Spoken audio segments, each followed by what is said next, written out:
हिमायतनगर शहरातील ढोणे गल्ली परिसरात भगवान श्री दत्त जन्मोत्सवाच्या पार्श्वभूमीवर दत्त मूर्तीची प्राणप्रतिष्ठापना सोहळा अत्यंत भक्तिमय आणि उत्साहपूर्ण वातावरणात पार पडला।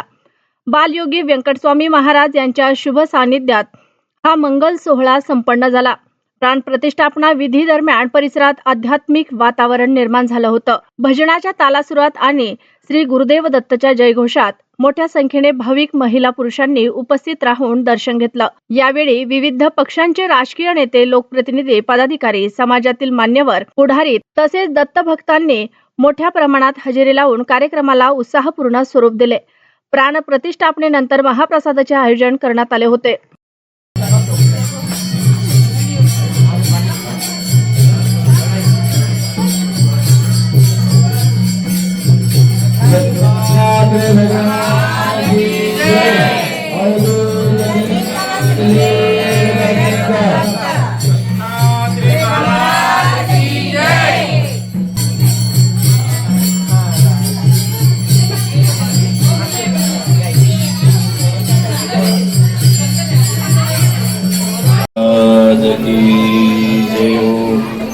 परमेश्वर भगवान की जय हो।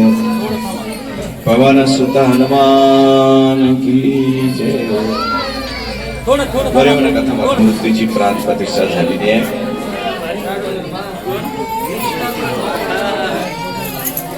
दत्त जन्मोत्सव 4 तारखेचा आहे।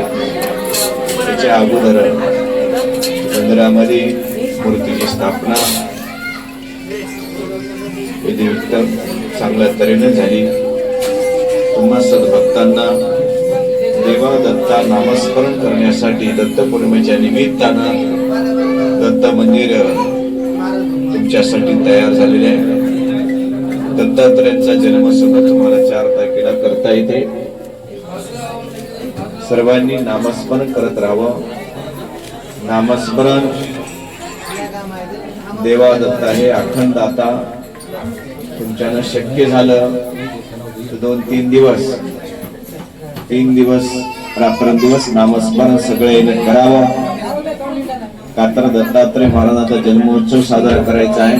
त्याच्यामुळे दिवसभर महिला मंडळ, रात्री पुरुष मंडळी थोडंसं नामस्मरण केलेलं चांगलं आहे। पण तुमच्या सोयीनुसार तुम्हाला जसं शक्य होतं तसं पण जन्मोत्सव साजरा 4 तारखेला करायचा आहे।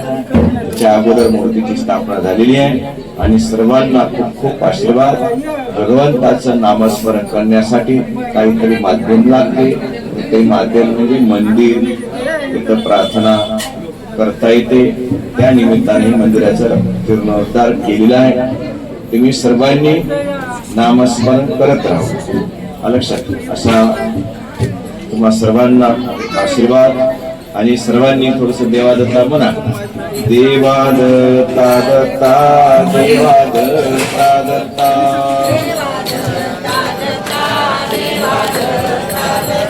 देवादत्ता दत्ता देवादत्ता दत्ता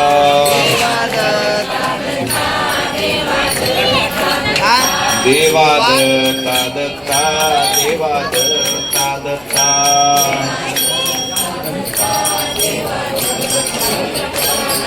अखंड नामस्मरण चालू द्या।